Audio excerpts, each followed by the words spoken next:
welcome to Weapons of Meme Destruction Podcast, episode 237. David, this week we are going hard at the wannabe MAGA idiots. Maggots? We went hard at them a couple of weeks ago. I was a maggot when I was growing up. That's exactly why I didn't call them that, because I knew it would offend you in your little 13-year-old heart. We went after them a few weeks ago for essentially the same topic, because them and their drooling social media influencers were going after Thomas Massie for not wanting to support the putting Mike Johnson back in the speaker's seat. And lo and behold, as I am wont to call him, the Oracle of the House, Thomas Massie, who continuously predicts stuff almost to the letter simply because he's the only one fucking paying attention. They are going after him again this time because that speaker who he opposed a few weeks ago did exactly what he predicted he would do then, and is now pushing through a pork and wasteful spending heavy continuing resolution. And lo and behold, the MAGA people's God King, Donald Trump, is going after Thomas Massie, as he has done in the past. And we don't take too kindly to that over here in the sane space. So we're going to talk about the continuing resolution and the MAGA response to Thomas Massie opposing it. And we're going to get to the bottom of this. So to the bottom. Any initial thoughts? Well, this is why, Dane. You remember a couple of episodes ago, we were celebrating how well things were going and how everything that he seemed to be saying that he was going to do before he got into the House, he's doing. I remember it.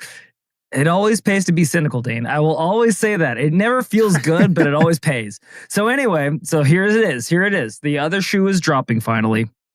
And now we get to see it full force. So we warned you before. We're going to say it again, and this will be another lesson. But, don't turn into the thing that you hate. Don't become the thing that you hate. Don't be MAGA and turn woke. Don't be woke and turn MAGA. Don't share the same. Nothing that you dislike in each other is a good thing. We don't need any of that here. So again, whether you want totalitarian control over everyone's viewpoint on the left or the right, you shouldn't want that. So dissenting voices, dissent should always be welcomed, period. Yeah. In a democracy. And more and more, and more and more, and more and more, it's being shut out, being shunned, or you're just attacking your political rival, who he is as a person as opposed to his viewpoints. It's like, this is fucking, it's high school. God damn it, it's high school every goddamn week. And I probably should have put this disclaimer at the very front before I started throwing around names. But I think for those of you that are, again, even remotely paying attention, you'll find that those names are justified by the end of this episode. But the disclaimer is this: not for the typical long-time sane spacers, because I understand that you all probably are capable of engaging with nuance and you have thick skin and all that kind of stuff. So even if you do personally like Trump, you're not going to get offended by what we're saying here. But if you are, as we know you all are, the dutiful sane space growers that you are, encouraging your maybe more pro-Trump, pro-MAGA type friends and family to come join the sane space, if this was their introductory episode to the podcast, it might be their last. And so I should have put that disclaimer out the front.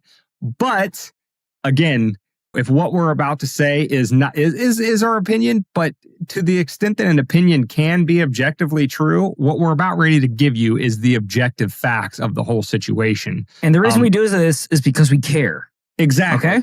Just if we like didn't we care, just like we said right after the election. We made no bones about our first ever major party candidate vote for a president was this last go around and voting for Trump. And that didn't mean that we were going to turn into his sycophants and we were just going to turn a blind eye to everything we disagreed with. If anything, we're going to hold him more accountable. We are sticking to our promise in that regard. And this is going to be one of the more aggressive ones because he is going after the greatest showboy currently serving U.S. congressman and probably the second greatest, definitely in our lifetimes and probably in American history, second only to Grandpa Ron Paul. So with that being said, we're going to give you the 50,000-foot view of the continuing resolution and what it means for you, the American people. Then we're going to give you a couple takes from Rand Paul in the Senate, who now that the House has passed it, it's now up to the Senate to vote on it. But Rand is going to tell you what he thinks about it. And then we're going to get into the attacks on Massie and why they are so egregiously misplaced. So 50,000-foot view. Simplest way I can describe it for you is this. All of the excitement that we were feeling and that you were feeling and that anybody with, two brain cells left rubbing together was feeling about all of the DOGE cuts at this point, as of today, means nothing. Every dime DOGE cut has been funded with this continuing resolution. You call it reallocated. Not exactly. So all of the savings that was supposed to happen, right? Isn't that part of the whole thing we were trying to do here is we were trying to rein in spending so that we don't continue mortgaging our great-great-great-great-great-grandchildren's futures? I thought that's what we were doing here. But anyway, so DOGE had suggested to the Trump administration, the people with the actual power to enact whatever DOGE suggested, here's where you need to cut, here's the waste, here's the fraud, here's the abuse. And lo and behold, what did Donald Trump's speaker, Mike Johnson, and I'm going to call him that because Trump needs to own this because he was the one who aggressively advocated for everybody to support Johnson to keep the gavel. He aggressively attacked Massie for opposing it, et cetera, et cetera. So Trump lives and dies as far as the House is concerned with the things that Mike Johnson does. And it's not a good track record. Is they Layman's voted... terms, Leaf or Manning? Yes. He had Leaf or Manning, and he apparently and he drafted chose Leaf. He chose Leaf and relentlessly mocked anybody who said that Manning was the better that pick. Manning guy? Hayden? He's never going to amount to anything with this league. Fuck him. Exactly. So the continuing resolution, and here's what it does, is it extends funding for the government at current levels out to September. Now, the Trump/Mike Johnson wing of the Republican Party is saying, we need this extra time to truly come up with a real good plan that actually cuts spending. Again, brief little history lesson. In 1980, when Reagan came in, largely on the back of rampant spending by the federal government, the federal debt at that point was $1 trillion. Okay. When Trump came in during his first term in 2016, it was $20 trillion. And now that Trump's in office again, it's $36 trillion. So in the 40-ish years between Reagan and Trump, the debt expanded by 20 times. And in that amount of time, it's expanded by another 16 trillion since Trump's first term. I say that to say that when you try to come back to us, the American people keep saying, we just need 5 more months. We just need another week. 2 weeks to flatten the curve. When you tell us this bullshit. What does that sound like, Dane? When you tell us this. Come on, baby. I just need $5. Exactly. I love you. Come on. Exactly. That's what DC is. It's the last time, I swear. I swear it's going to be the last time. It's the last time. It's a crack addict on an epic scale. And so we're just not having it. The Thomas Massies of the world are not having it. You don't need 5 more months. You control the presidency. You control the House. You control the Senate. You have a majority of the seats on the Supreme Court. If Republicans were actually, and now, not even just Republicans, including rhinos, if MAGA was actually about America first, was actually about draining the swamp, was actually about cutting spending, you don't delay one more fucking day. You get to it because there's no guarantee you're going to keep the House in the midterms. There's no guarantee you're going to keep the Senate. You have it now. You control the purse strings now in a way that Trump never did during his first term. So get to it. Don't waste 5 more months. But that's where we are. Until September, the government is funded at its current levels and the debt is going to continue to grow despite everything that DOGE has done up to this point. Well, and I know what the right is going to come through. They're going to try to say, this is our olive branch to the left to keep them in working stead so we don't shut down the government and we don't shut down everything. We can keep moving forward and keep this, pace going. That's what they're going to say. And I mean, realistically speaking, it's not the worst explanation. The only problem is that we've heard it, like you said, 1,000 times. It's always, well, we're going to do it this way and it'll keep them on good side. And then they'll come back and they'll be more receptive to the ideas that we have down the road. Yeah, they were pretty receptive at the State of the Union, weren't they, Dane? They look like people that could be reasoned with, weren't they, Dane? All they needed was a little bit more money and a little bit more time. And they're to come around. They'll come around on Trump, right, Dane? They let go of Trump the entire time that they were in complete control of the presidency, House, and Senate, right? They never even mentioned his name.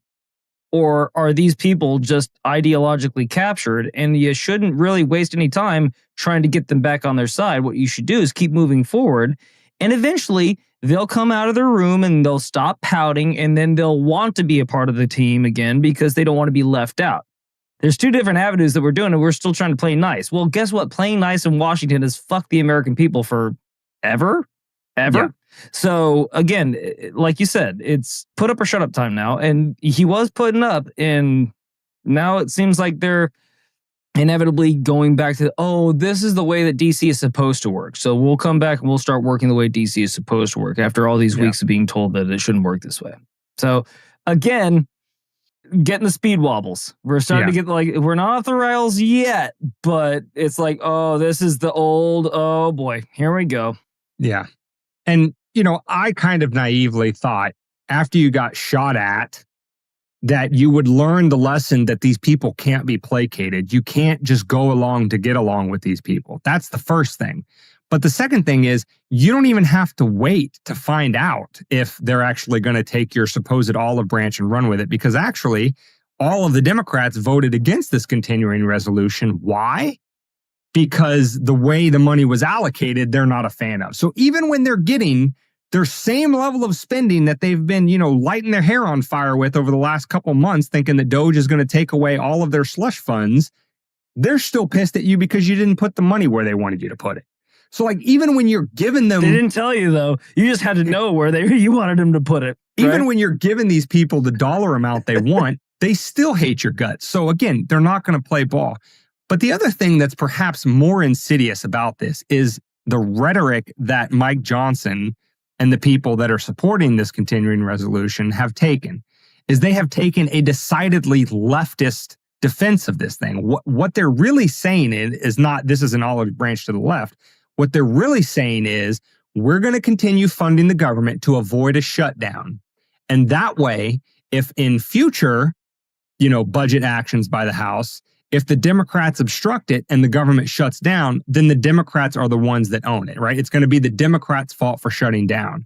Of course. To which I say, I thought you people were MAGA. I thought you people were all about government's too big, we need to slash it, cut it, the Ron Swanson sort of thing. The accusation to you that you are the one responsible for shutting the government down should be worn as a badge of pride. You should be proud to be the one that's shutting the government down. You shouldn't be taking the left's line of argument and reasoning and saying that, look at those bad guys shutting them down. That's what we're trying to do here. That's the mandate that you got, Trump. That's what we came to you for. You were voted in and handed the keys to both the House and the Senate specifically what this looks like? To slash it. Because people were tired of the inflation, they're tired of the debt, they're tired of all of that kind of stuff. Like taking the left's rhetoric, it tells me that their hearts and minds are not in the right place. Well, this looks like every other third world country that has an odious dictator, and then eventually a fascist uprising comes to overthrow him. And they're like, this such and such leader is going to take over the government and give it back to the people. And then he gets in there and he's fucking worse than the dictator was. So again, I'm not saying that it's going to be worse, but I'm just saying this shit plays out in every country. We're a country, therefore it can play out here too. So again, you were supposed to, I feel like fucking Obi-Wan again. You were supposed to destroy the Sith, not join them.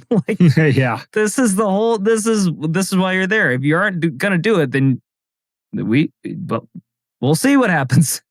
So, like you said, you're not guaranteed the House and the Senate next election, and that's right around the corner. It's in a couple of years. So, yep. Good luck. Got to make the hay while it's fresh in the fields. Yeah. So a couple tweets from Rand Paul here about the CR and his thoughts on it before we get into the Massie stuff. So Rand Paul tweeted this past week, said, quote, Rubio canceling woke contracts is great, but a legal question remains. Can the administration simply not spend money Congress gave to them? SCOTUS will ultimately decide, but last week they initially upheld a lower court decision that is demanding money be spent. The best way to incorporate DOGE cuts into overspending is for Congress to appropriate less money. Unfortunately, this week, Congress will agree to continue spending at Biden levels. Perfect. And actually, like within days after Rand put that tweet out, the Supreme Court ruled again in a recent case that the Trump administration has to rehire a bunch of staff that were cut from a bunch of different agencies because, again, just as Rand was pointing out here, which is correct, is that, the whole Schoolhouse Rock version of Congress is Congress controls the purse strings, right? They're the ones that appropriate funds. And it's not, the president is not allowed to just unilaterally say, I'm not going to spend these funds or that funds. Now, there's a certain amount of it that is discretionary within, his operation of the executive branch, but he can't just wholesale say, I'm going to abolish this agency that Congress created, or I'm not going to spend the money that Congress appropriated for X, Y, or Z thing. He needs Congress to act in order to allow him to do that. And so what Rand is pointing out is the only way you're actually going to get true cuts from something like DOGE is for Congress to say, all right, DOGE found all of this waste, fraud, and abuse. Therefore, we are going to use what is called the power of rescission. And so anything Congress has previously passed to authorize funds to go in a certain direction, Congress can pass a limited resolution called a rescission, which says, okay, we allocated $100 billion to this. DOGE told us $90 billion of it is waste. So we're going to now cut that budget back by 90%, right? That's basically how it works. The president can't do it alone. And so if that was going to happen, it needs to start in Congress. And that's the people's house. That's the one that is most directly responsible to the will of the people. And so that's where it needs to happen at. And it's not happening. And not only is it not happening, Trump is attacking people for pointing out that it's not happening.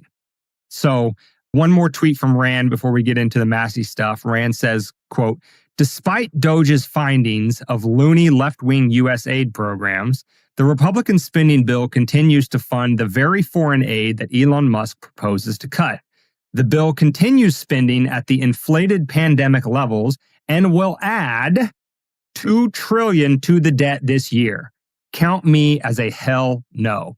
So with Massie in the House and Rand Paul in the Senate, those are your two voices of reason on this thing. Now, again, Democrats, like we said, are opposing it for their own reasons. But for the people that are standing on America First, MAGA type principles of this spending is inherently destructive, we don't have any more money to spend. It definitely, if we already don't have any money, we definitely shouldn't be giving it to things that have been identified as definite waste and fraud. And those are your only two people that are coming at this argument from a position of America First, MAGA-esque, right? What's in the best interest of the country? That's it. Two voices of reason out of 535 elected representatives in the federal government. That's a problem. Oh. Well, Daniel, I'm a little hesitant to just jump.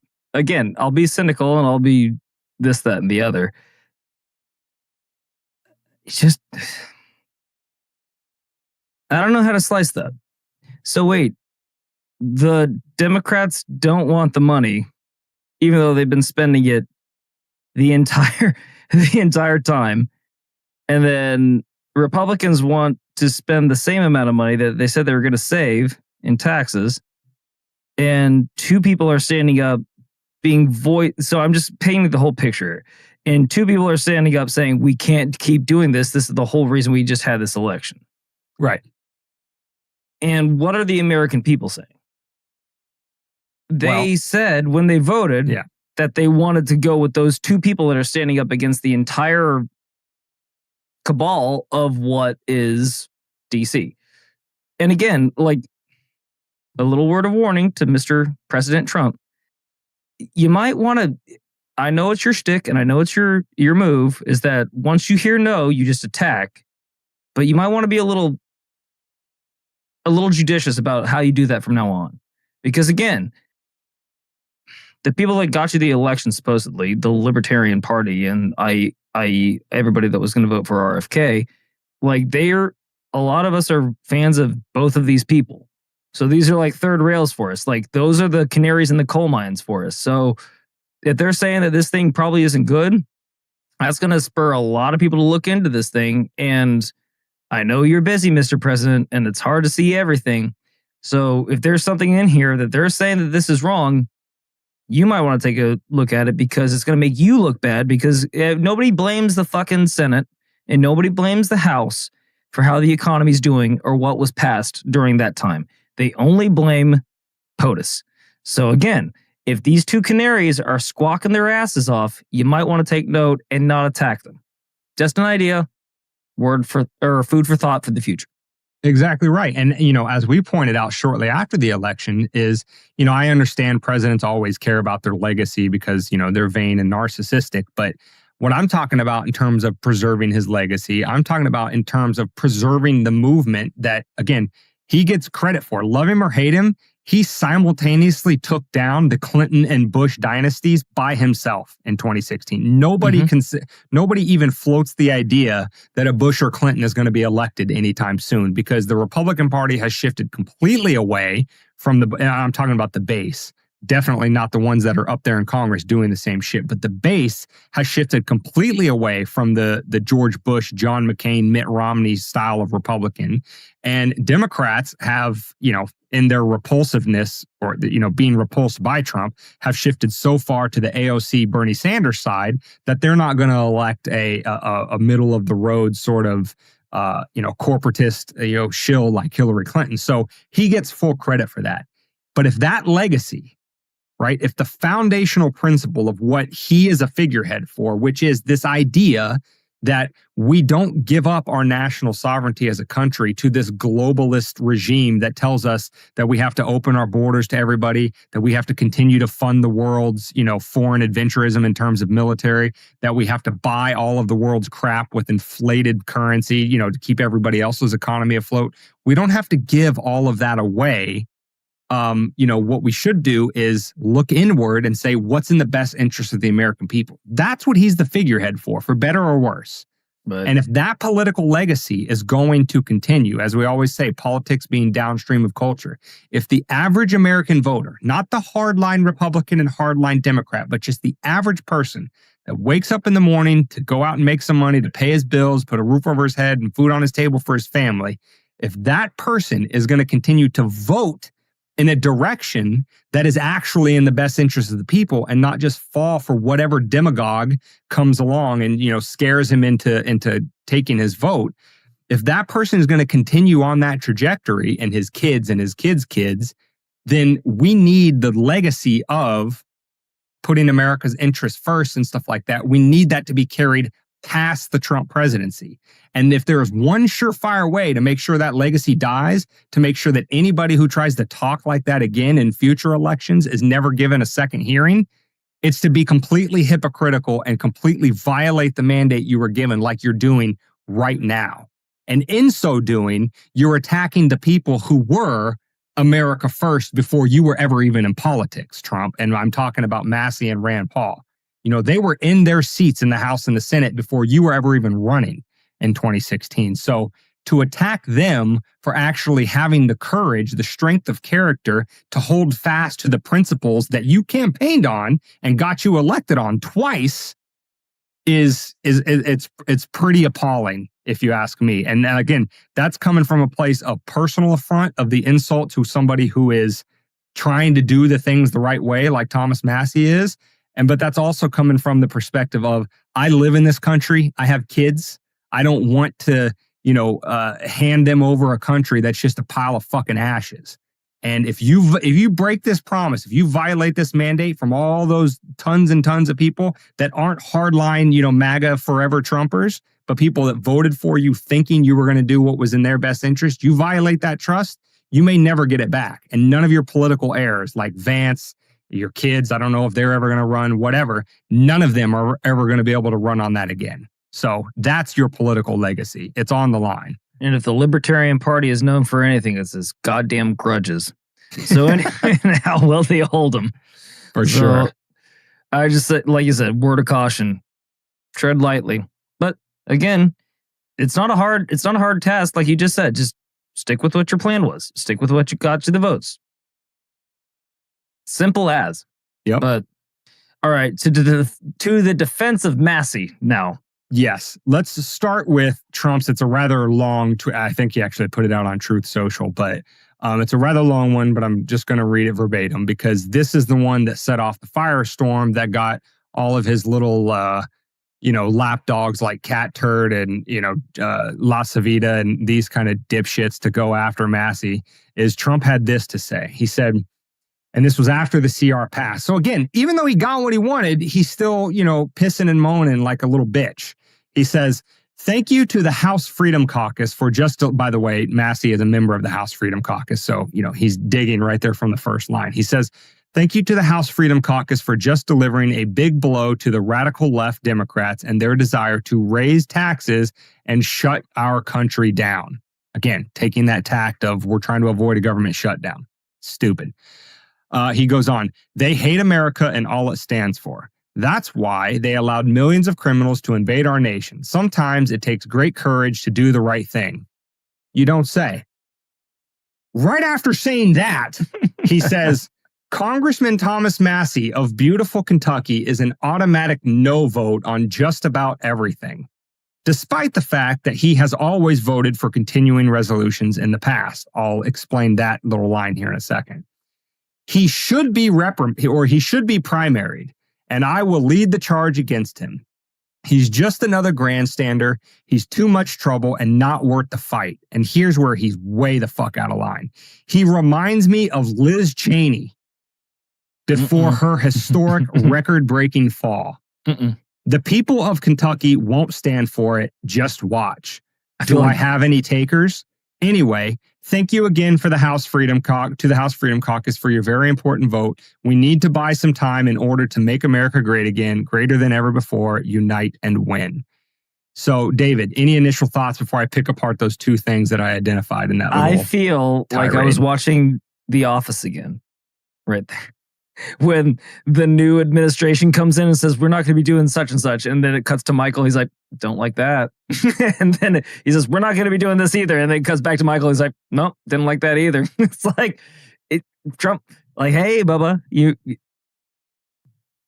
walking down a path. And I don't know if you know the path that you're walking down. I guess I get it. Like, to a hammer, their whole world is a nail. But hey, man, It's the old phrase that, hey, man, you fucking up. You fucking up. Stop doing it. But yeah, go ahead, Dana. I know you're chomping at the bit to come in with both barrels on this one. So to that line in the middle where he says an automatic no vote, quote, despite the fact that he has always voted for continuing resolutions in the past. Well, first of all, that's just a lie. Right? Thomas Massie has not always voted for every continuing resolution, and this is the very first one he ever opposed. What Trump is implying there, and this is what you'll get if you get any sort of response from the room temperature IQ MAGA sycophants, is they point at the 2023 continuing resolution that Thomas Massie did vote in favor of. But as Massie explained then, and as he has explained many, many times before, the only reason that he voted for that 2023 resolution, because again, the MAGA people are like, you voted for Biden's continuing resolution. You want to fund his government. Why not Trump's? Is what Thomas Massie pointed out about the 2023 is in that resolution, there were specific spending caps. There were specific mechanisms within it that if reached, then there would have to be reappropriation of funds elsewhere. So at least it was starting the process of setting limits. It wasn't, like Elon has said he wants to do, cut $2 trillion from the federal budget in a year. That's going to take a lot of political capital. Because again, as we've talked about on this podcast, you're going to have to cut about 600 billion of that 2 trillion only comes from the fat. And that means all the waste, fraud, and abuse that's been identified. Then if you cut 60%, which is considered like the muscle, if you cut 60% from defense spending, that's only going to get you to about 1.1 trillion. So where are you going to get the other 900 billion? Well, that has to come from entitlement spending. That has to come from means tested things like, poverty programs. That has to come from Medicare, Medicaid, potentially Social Security. And that is the bone. That is what the American people will not be too happy about. So if you want to cut $2 trillion from a budget, not that, these specific numbers were in Massie's mind in 2023, But the political reality is you're going to have to make a lot of really difficult sacrifices that probably most voters aren't going to support. And so what Massie said at the time is the 2023 CR actually imposes caps where there were never any before. That's what he was voting in favor of, is the caps that were in place. So to say that he's always voted in favor of CRs, again, he hasn't. And again, the only one that he did vote in favor of was specifically because it was getting towards the goal that he's pushing for, which is to cap or cut spending. Then it's completely disingenuous to point that out. And that's, again, you know how we always make fun of the left because they're only capable of regurgitating platitudes they heard from Rachel Maddow? That's exactly what the MAGA side is doing by saying, oh, but Massie voted in favor of the 2023 CR. And then they don't go any further than that. That's what Trump did in this tweet, and that's what all of his lapdogs have been doing since then. Well, like I said, I'm almost getting to the point where if I hear somebody shitting on somebody on social media or in the legacy media, I'm almost like, I'm finding myself more and more just immediately going the opposite way. Like when I start hearing that such and such is, he's always been bad, he's never been good, he's this, that, and the other. It's like, let me look into him. Let me see what he's actually all about. And like you said, Dane, there's always an explanation, but they use these like very curt, very one-liney things. Oh, he voted against this, or he voted for CR on this. And it's like, well, he's always voted for CR now. It's like, always. Oh, what's that phrase that we say all the time here? Any man that speaks in absolutes is an absolute fool. Yeah. Like whenever you hear the word always, or he is the face of this, or whatever like tagline that you see, just go ahead and do yourself a favor and save yourself a bunch of time and deep diving of searches and so on and so forth. And just go ahead and start with the opposite idea. And then look into it a couple little bits, and then I'm sure you'll find out that, yeah, most people are just trying to do their best most of the time. So, yeah. Like I said, when somebody's being attacked by especially a huge conglomerate like, I don't know, the Democratic Party or the Republican Party or the Fox News or CNN, just those people don't ever forget that those people have agendas too. I guess that's the easiest way to describe this is everybody has a fucking agenda. And when someone's screaming about somebody else, usually it's because they're doing something that fucks with their agenda. Yeah. Simple as. And Massie and Rand Paul are pointing out that their agenda is truly in a principled way, as in, the stubborn thing about principles is despite changing circumstances, they don't budge. Their principle is truly America first, drain the swamp, whatever you want to call it. Because they are suffering the slings and arrows, not just from the left, but from their own party, simply for pointing out that these are the things that you said that you allegedly cared about and that the people voted for you on. Let's actually do it. So, we see who is standing for what. So last little point on this diatribe I want to make is, first of all, it barely even deserves commenting on, other than just to, blind outrage at the fact that this, I don't want to be too mean. I should be. But to even put Liz Cheney and Massie in the same sentence is disgusting to a level that I can barely put into words. I mean, we're talking about, the spawn of Satan, Dick Cheney himself, and her going after the Russia hoax and all of that bullshit, her never Trumper and all her entire never Trump family, versus a guy who committed the sin of checks notes, is asking for government to be principally cut and slashed down to a more responsible, reasonable manner. But anyway, I'll just leave that there. And so maybe, one psychopath can convince an entire nation to get into a 20-year war so the company that he used to fucking work for can get no big contracts. Exactly. That's an idea. So the Liz Cheneys of the world can't continue funding the military-industrial complex ad infinitum because you refuse to cut the budgets. But it's just absurd. But anyway, I know what he's getting at there is that, the next election after she took her stance against Trump, she had the floor wiped with her. But another tiny little difference that Trump may or may not be aware of, a difference smaller than his hands, is that don't do that, Dane. Don't you dare. Don't give them any fucking ammo to shit on you with. Is that we've been here before, right? As we've talked in the past, may have got memory hold from COVID times, is when Massie forced the House to come back and do a floor vote on the CARES Act, which exploded the federal deficit, the federal budget. He was attacked by Trump there. And Trump also said he was going to primary Massie. And how did Massie turn out to do in those next elections? Well, I just love the community notes over on X because a MAGA X account had this to say, called @MAGA Resource, said, Thomas Massie received 278,000 votes in the last election. Trump received 77 million. End of story. And then the community notes go, Trump ran a national election. Yeah, no shit. Massie he ran a state election. Massie ran in a local election for Kentucky's 4th Congressional District.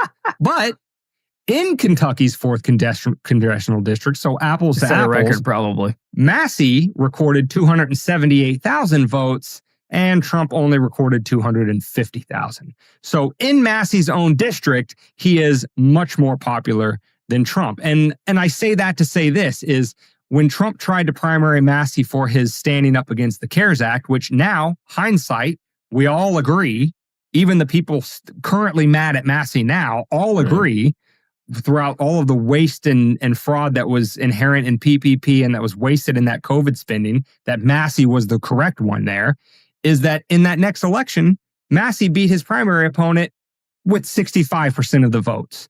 So when Trump says that he's going to lead the rallying cry and he's going to crush Massie and Massie is just like Liz Cheney and he's going to go down in flames, it didn't work the first time it happened to you, and it ain't going to work this time because the people in his district know who he is, they know what he stands for, and they know why they keep continuing to send him to D.C.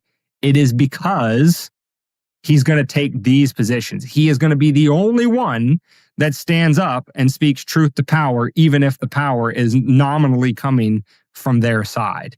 Which, by the way, small digression, this is why I keep coming back to, I'm not a favor of term limits, because if we were to lose a Rand Paul or a Massie, there's no guarantee that the person that comes in is going to be half as good. So if we got to survive 100 AOCs to have one Massie, I'm willing to make that trade. But anyway, that's a whole nother show for a whole nother day. Just wanted to throw that out there. Do you make that trade? Well, like I said, I think this whole episode could be summed up in easy now. Let's not lose our heads. Let's all come back to the table and let's calm down here. Let's not do the thing that nobody wanted anymore. And let's all act like adults and not be high school. But apparently that's a bridge too far. Anyway, Dane, where can they find episode 237 of Weapons of Meme Destruction podcast? You can find this episode at wmdpodcast.com/237. They can get the audio only on any podcast catcher. Just search Weapons of Meme Destruction. And they can get the video on YouTube, Rumble, Odyssey, and X. While they're over at WMDpodcast.com, make sure to check out our How to Support Our Work tab, and you can see all the ways to support us financially. But other than that, there's a lot of free ways to support us there at Freeways. You can join the email list, which we highly encourage, if for no other reason than to stay in constant contact with the show, given that you never know when we're going to get banned off your favorite platform. But also just like, subscribe, share, hit the notifications, jump in the comment section, do all that algo food on every platform you find us. That helps boost our profile, helps us get followers organically. But the way that you can take direct action, even more direct than that, is just telling friends and family about us. Maybe if you have a sane space curious pro MAGA uncle, maybe tell them to start listening during episode 238 and skip this one. But, you get the idea. Everything you do in that regard is much appreciated. And we thank you for your sane space growing service. It's like, if you have a closeted libertarian in your family, push them our way. Well, until next week, guys, as we always say, stay safe. But more importantly, stay free.